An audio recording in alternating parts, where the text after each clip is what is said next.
década de 50, a geração do apartheid cria as leis segregacionistas que garantem na África do Sul o poder político e econômico à maioria branca. Nos Estados Unidos, durante a década de 60, na região sul, onde a escravidão foi mais difundida, leis semelhantes excluem direitos sociais dos negros. Tudo isso durante o período da Guerra Fria, enquanto lutavam contra o avanço socialista, dizendo acreditarem que esse tirava a liberdade individual do cidadão. Uma grande hipocrisia.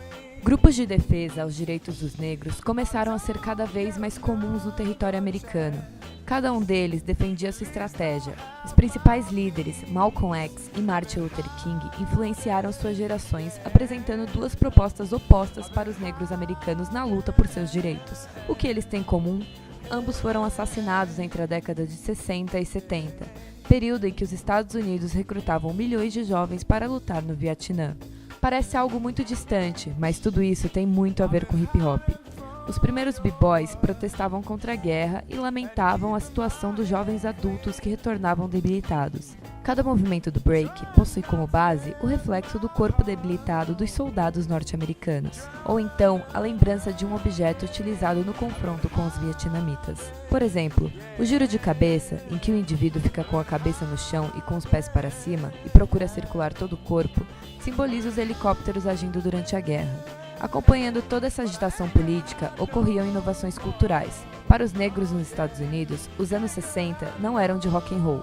Nos guetos, o que se ouvia era o soul, naquele tempo importantíssimo para a consciência do povo preto. James Brown cantava "Say it loud, I'm black and proud". Diga alto, sou negro e orgulhoso. Frase de Stephen Biko, líder sul-africano. Mas logo essa expressão musical caiu na mão do sistema, virou fórmula comercial. Perdeu seu potencial de protesto. Contra-atacando, surgiu o funk, radicalizando novamente para surpreender os brancos. A agressividade desse estilo não pede explicações. Basta ouvir as poderosas pancadas do ritmo e os gritos escandalosos do mestre James Brown, para perceber que aquilo era um choque para os brancos. Naturalmente, tudo que os negros passavam era expresso em suas canções. E como o povo preto dos Estados Unidos estava cada vez mais consciente socialmente devido a toda a luta política, cada vez mais cantava ideias de mudança de atitude, valorização da cultura negra e revolta contra os opressores. Porém, novamente, o sistema tentava diluir os ataques feitos a ele. Contratos milionários eram oferecidos aos artistas do funk. Artistas alienados eram levados para as grandes gravadoras, enquanto brancos, mais uma vez, passavam a imitar as inovações da música negra. Como acontecera com o rock, cujo rei, Elvis Presley, conseguiu tanta fama justamente por ser um branco com uma voz bem parecida com a dos negros que cantavam blues e R&B. O marco dessa transformação foi o lançamento, em 75, do LP That's the Way of the World, do Earth, Wind and Fire. O disco chegou ao primeiro lugar da parada americana, consolidando um funk extremamente comercial.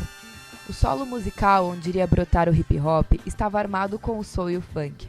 Foi na década de 70 que o hip hop ganhou força como forma de reação aos conflitos sociais e à violência sofrida nas periferias e guetos americanos. O DJ Kool Herc trouxe da Jamaica a tradição das festas dos famosos Sound Systems de Kingston, onde carros com equipamentos de som faziam os DJs recitar versos improvisados sobre versões dubbing de seus reggaes prediletos. Mandavam mensagens políticas e espirituais enquanto tocavam suas músicas preferidas para o seu público. Só que em Nova York, naquele tempo, o que fazia sucesso era o funk e o soul, e outros ritmos afro-americanos. Assim, Kool Herc teve a ideia de adaptar seu estilo. Nas festas de rua que promovia com equipamento jamaicano, passou a cantar seus versos sobre partes instrumentais das músicas mais populares do Bronx. Os trechos usados como base, em inglês chamados de break, com a batida apropriada, eram curtos. Ele teve a brilhante ideia de usar um mixer e 2 discos idênticos para repetir indefinidamente o mesmo pedaço da música. Se Kool Herc criou o conceito de breakbeat, um outro DJ do Bronx, Grandmaster Flash, que alguns consideravam seu discípulo, desenvolveu o scratch, que também teria criado o backspin, que antecipou artesanalmente o que alguns anos depois os samples seriam capazes de fazer. Com o sucesso das festas, os improvisos, o famoso freestyle, foram ficando cada vez mais elaborados, envolvendo versos populares tradicionais. Nessa época, o rap ainda era chamado de MCing, ato relativo ao MC, ou mestre de cerimônias. Nesse contexto, nasciam diferentes manifestações artísticas de rua, formas próprias dos jovens ligados àquele movimento de se fazer música, dança, poesia e pintura. Os DJs Afrika Bambaataa, Kool Herc e Grandmaster Flash, entre outros, observaram e participaram dessas expressões de rua e começaram a organizar festas nas quais as manifestações tinham espaço. Assim nasceram as block parties do Bronx. As gangues foram encontrando naquelas novas formas de arte uma maneira de canalizar a violência que viviam submersas e passaram a frequentar as festas de dança break para competir com passos de dança e não mais com armas. Essa foi a proposta de Afrika Bambaataa, considerado hoje o padrinho da cultura hip hop. Em 12 de novembro de 1973, foi criada a primeira organização que tinha em seus interesses o hip hop, cuja sede é situada no bairro do Bronx, a Zulu Nation, que tem como objetivo acabar com os vários problemas dos jovens dos subúrbios, especialmente a violência. Começaram a organizar batalhas não violentas entre gangues com um objetivo pacificador. As batalhas consistiam em uma competição artística.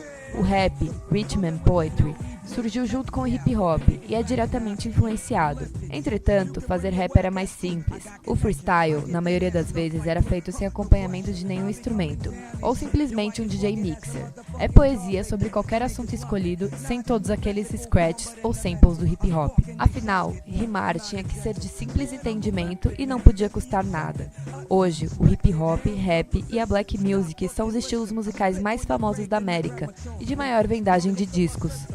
Rap é compromisso, não é viagem, se pá fica esquisito. Aqui sabotagem, favela do Canão, ali da Zona Sul, sim, Brooklyn.